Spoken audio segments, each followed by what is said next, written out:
Nice to meet you. My name is Rihanna Bhattarai, and I'm excited to be interviewing you today.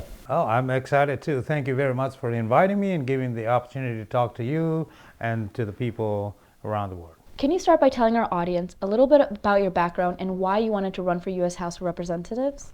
Sure. I'm Adrian, Nepalese American, moved to the United States in 1995.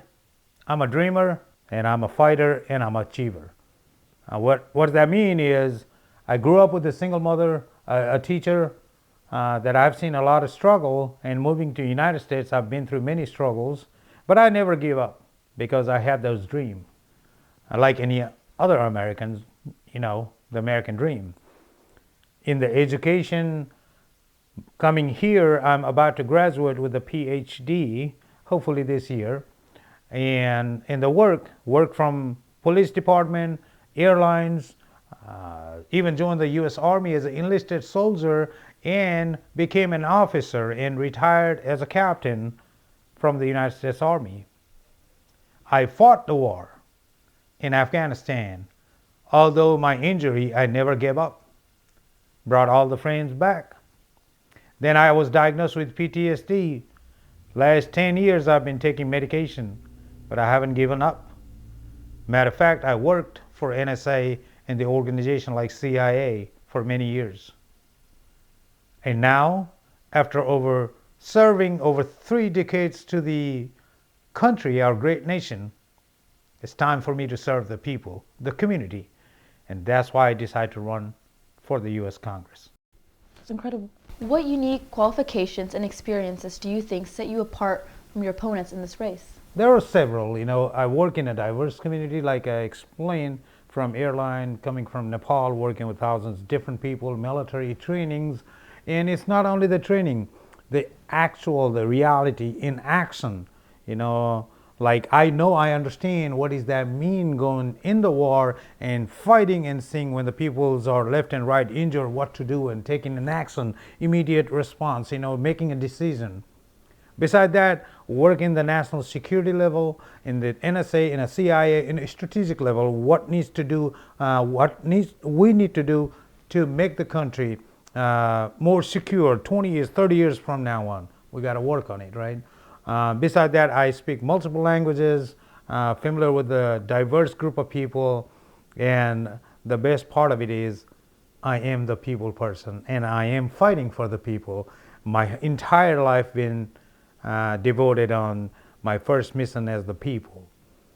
And that's the qualification that I have. I'm a people person, and I'm fighting for the people. Otherwise, I wouldn't give up my, nice career with a handsome pay that's already been working, and I just gave up this because I realized over 20 years that serving the country, now time to serve the people and learn from it. I'm going to have a lot to learn as well, but it's time, and I have that unique qualification. Then the bottom line is, if majority of the American, whatever the shoes they have been through, as an immigrant, as a student, as a son of the teacher, in many ways, coming different culture, being bullied with an accent and everything, I have been through all the shoes that majority of us. That's why I will not only have the unique qualification, I will be the best leader for the District 10. How's your upbringing and personal life shaped your values and priorities as a candidate? So, let me take you back. I came from Nepal and I grew up in Hindu culture, right? One of the greatest thing about, I'm not really into a religion, but what I learned about respecting women, right? We respect mother after mother. Like if I'm going to meet my friends, and instead of calling them his wife with the name here, we call sister-in-law, just like my own. So respecting each woman continues to have the respect. And if you look at it, we have so many goddesses. So we bow our head, we pray.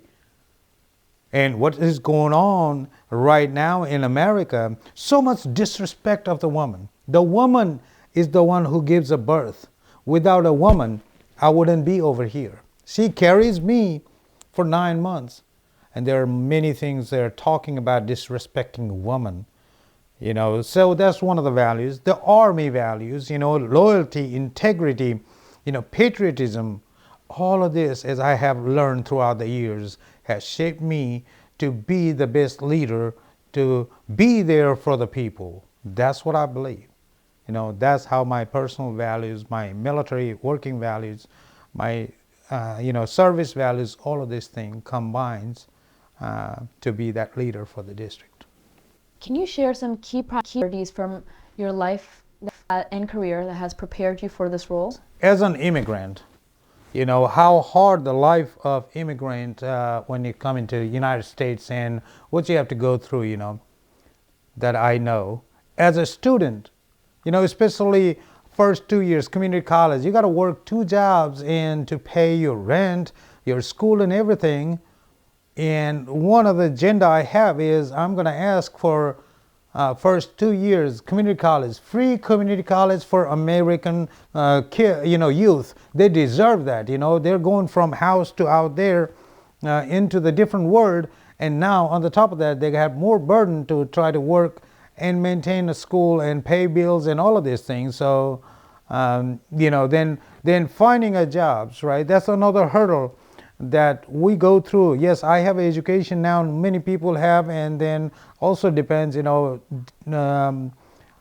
directly it's not said in the society, but I have felt a lot of hardship, especially being a person of color. Then when you get there, moving into next level, promotion, all of these things.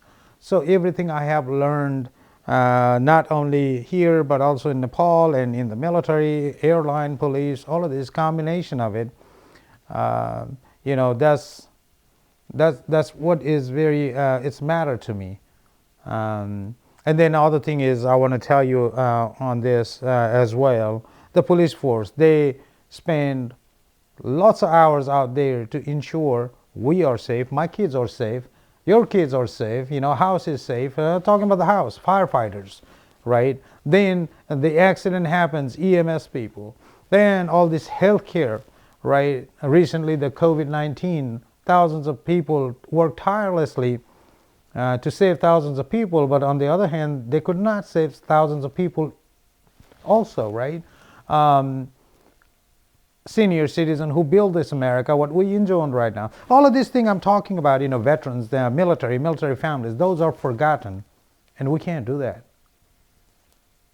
That's one of the things I'm saying, yes, immigrant, I'm proud of to be that immigrant because immigrant build the railroad in the United States, Chinese immigrant, Indian immigrant build this Silicon Valley. There are many immigrants, African American immigrants, especially this is the African, Black History Month, right? They have given thousands of lives to protect this country, but it was still not there. Where's the equality?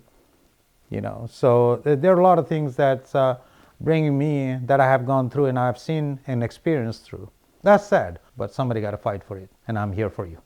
What are some core values that drive your decision making as a candidate? So the core values, right? Just a while ago I said, in military, we have several different like Army ethos, and everyone has that. For me is integrity, loyalty, transparency, being consistent. And you gotta be the person to say right is right and wrong is wrong, even though tomorrow maybe you're fighting some same battlefield. And I call that as a true friendship. If I'm doing something wrong and my friends say, hey man, you're doing something wrong, and it takes a lot of guts to do that. But they do that because they care about it. They make sure they protect me, right? And they make sure I'm doing the right thing. That's what it matters to me. Coming from, like I said earlier, in Nepal, respecting women, respecting kids.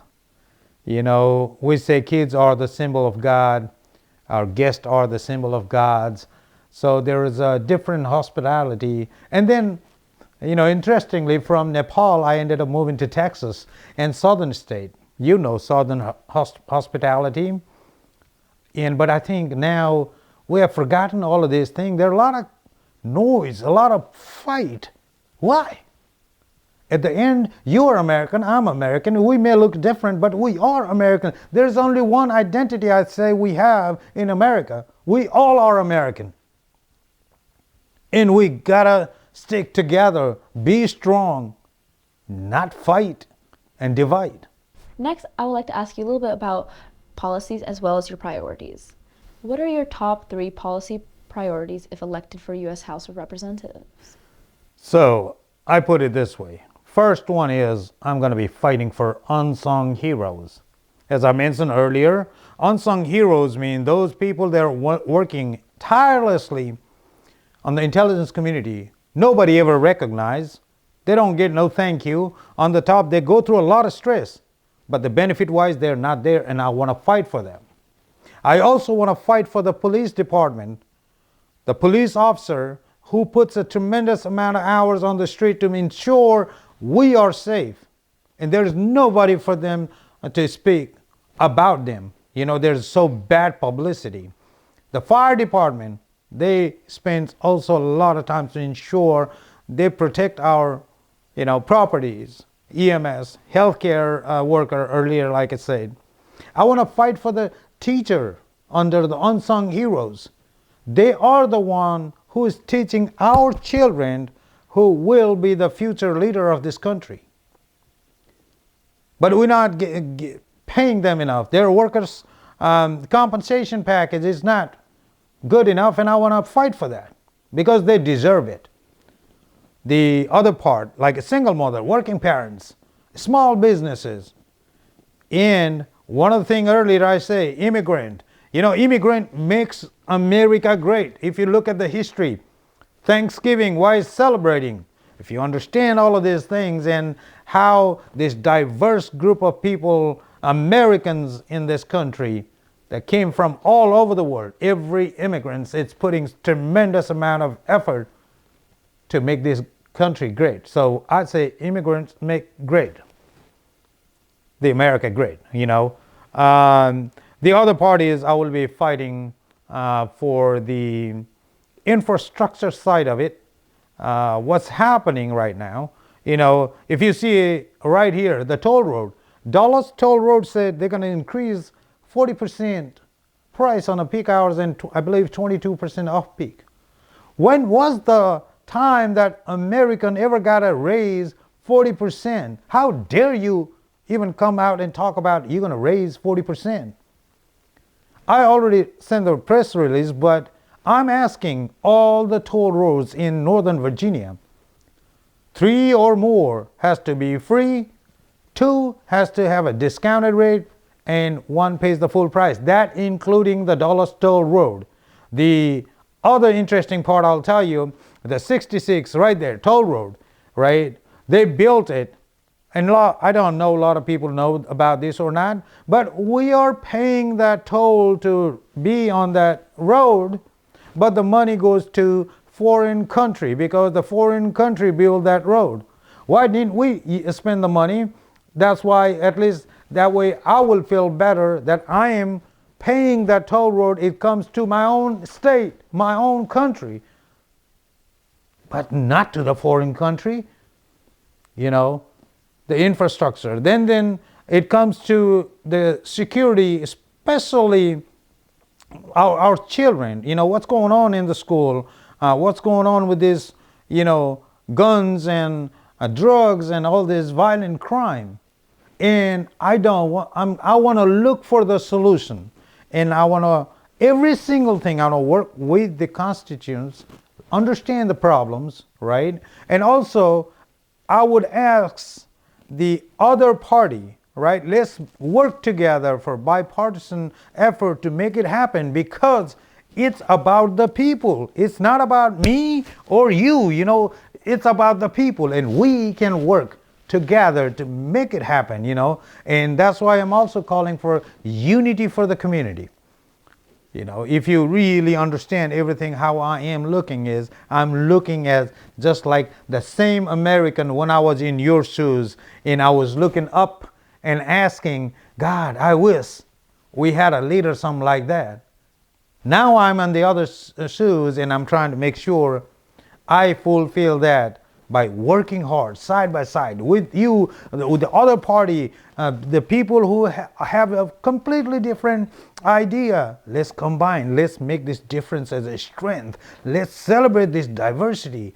Let's show the unity of the community. Let's become a sample that I can present District 10, Virginia District 10, to the Capitol, and so all the leaders, when there is a unity, you can accomplish everything and anything, and you can still live together, and you can still carry your values and respect each other. How do you plan on addressing pressing issues such as healthcare, education, and the economy of the district? You know, when it comes to healthcare, first thing it comes in my mind as the veteran, maybe because I'm a veteran, right? Once upon a time when I could not get a medical attention, or many ways mental health service, that almost took me to the wrong side of the life. And even today's date, 23 veterans are committing suicide. Why? The healthcare, even the VA says they're trying to do the best they can. If I make a phone call to VA right now and I need a help, I probably get an appointment 2 months later. That's not acceptable. Don't do the just check in the box. Let's do the real work.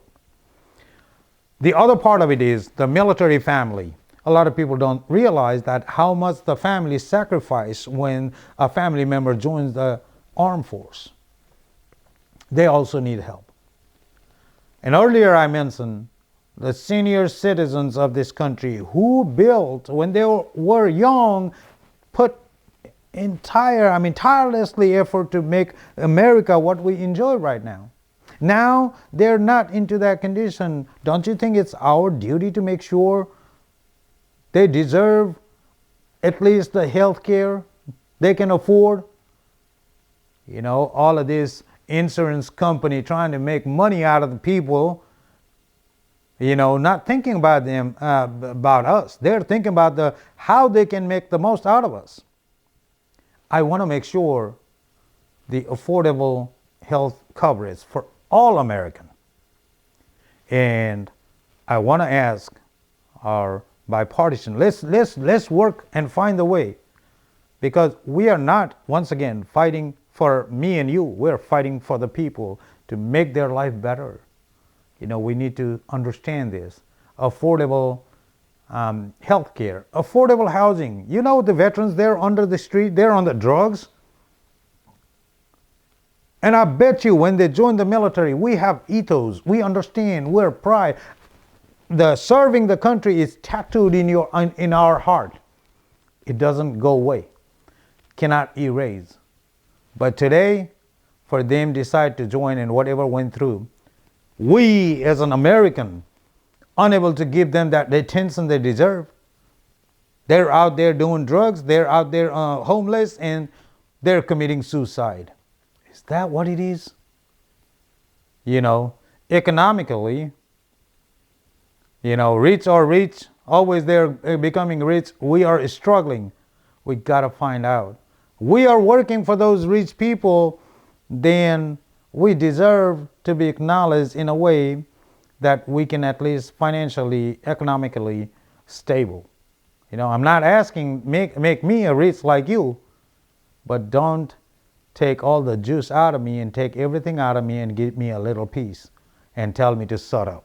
What is your stance on immigration reform, and what policies would you advocate for this area? So the immigration, it's complicated. A lot of people don't understand, and they try to, it's like running an information campaign. But I want to ask entire America to look at it, understand in many ways. As far as law, when you break the law, you should not get rewarded. But also I want you to understand that the big company in America, all those rich, wealthy Americans, they are hiring thousands of undocumented workers for cheap labor. And they're making money out of them. And on the other hand, They're talking crap about them. Do we really need a big wall to protect the America? In my opinion, no. Majority of the people, they come to America to earn some money, and I know, like I said earlier, coming not legally, it's all wrong. Breaking the law is wrong. Doesn't matter. It applies to the President of the United States as well. No one is above the law. But yeah, how come those people who give a job to undocumented immigrants, they don't get punished? There is a law, if I believe, it's been a long time, I haven't looked at it, that, get prison up to 10 years, all these things. Why didn't you implement that? If people cannot get a job, why would they come here? And just putting a wall, they can still use a tunnel, right? Let's think what makes sense.